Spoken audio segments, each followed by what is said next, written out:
Other tactics a narcissist or any other group of narcissists, like cults, use to prevent you from going out and leaving them and realizing the truth of their deception is blackmail, threats, very veiled, subliminal, low level threats may happen initially before they escalate into very strong, really dangerous threats also. But they use threats. Threats as primary as social isolation. Nobody will talk to you. None of us will support you ever again. None of us will offer you any kind of backup if you fail something. If you go out there, you are on your own. That kind of threats. Blackmail. Like I said again, they are always busy collecting things about yourself, your life, your own personal things. Secrets. They love secrets. Oh, you feel like such an important person to me. I feel like sharing everything with you. And then you go on.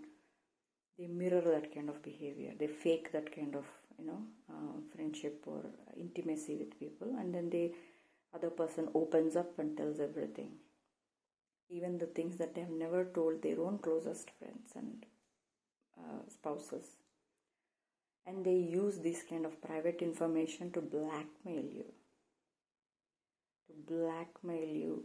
Threaten you, to force you to be there, to tell you how horrible you are, that you will be in trouble, that you will be shamed. Again, like I mentioned previously, guilt tripping is one level of tool, but this level of shame and threat is another high level, very dangerous, because they are triggering shame and guilt in you, holding your past mistakes or errors over you.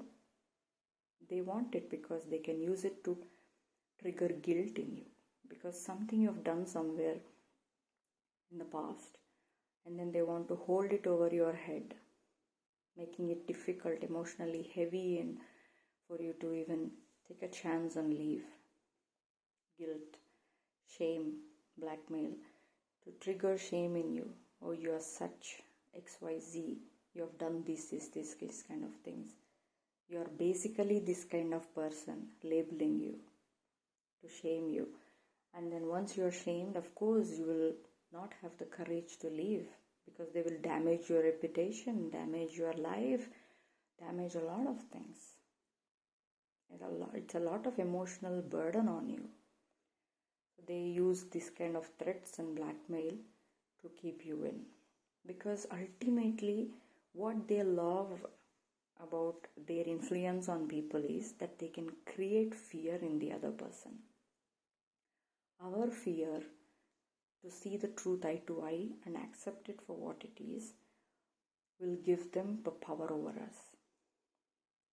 Fear of anything, fear of losing things, fear of losing reputation, fear of losing resources, losing a person, or losing a job, or losing some money, or losing just the company of people that you are hanging out with. That itself is fear, right? Because social isolation is number one for humans.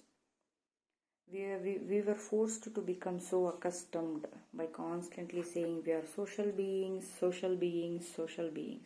Social doesn't mean we are forced to be in toxic company. We can be social if it is such a basic need.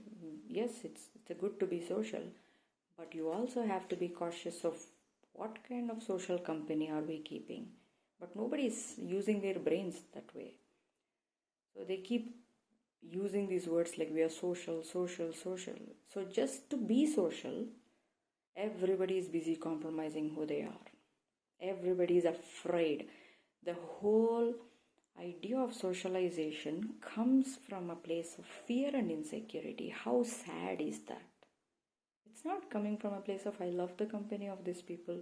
It's joyous, it's positive, we build things, we have common hobbies, we share things, we do things for the well-being of ourselves that just takes us away from the stresses of life, and we have common activities that we do, social activities, not only for ourselves but others in the community.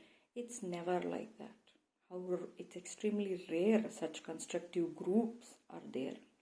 All social groups are primarily just dying inside as a soul and just holding on to each other for the love of their, for the fear of isolation, for the love of their own, insecurities.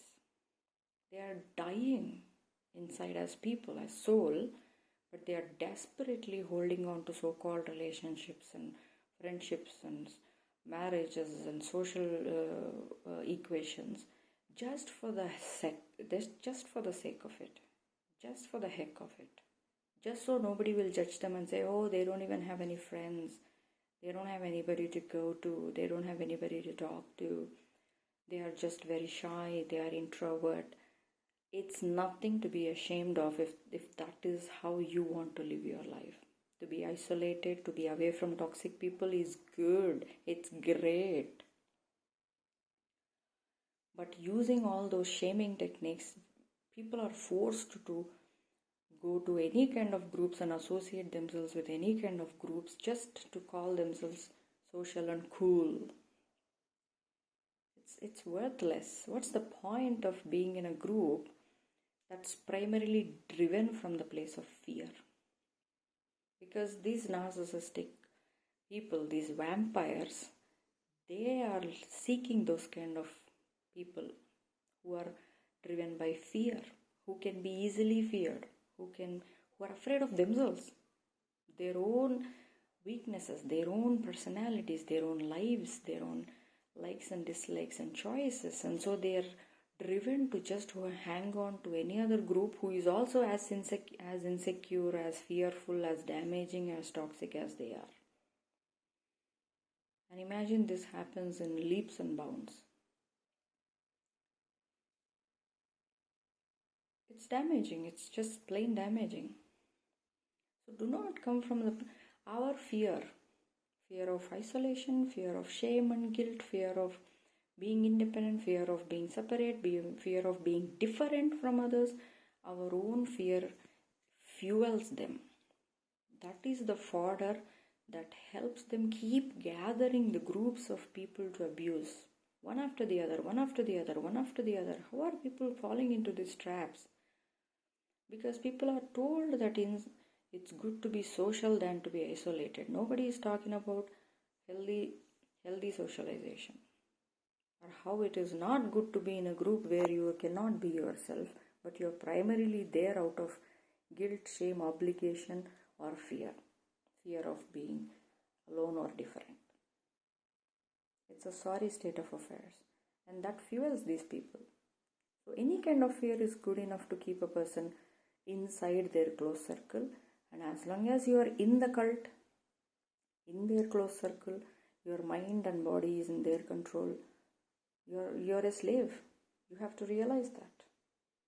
You're a slave, and your fear is your slavery. Your fear is helping this slavery to happen.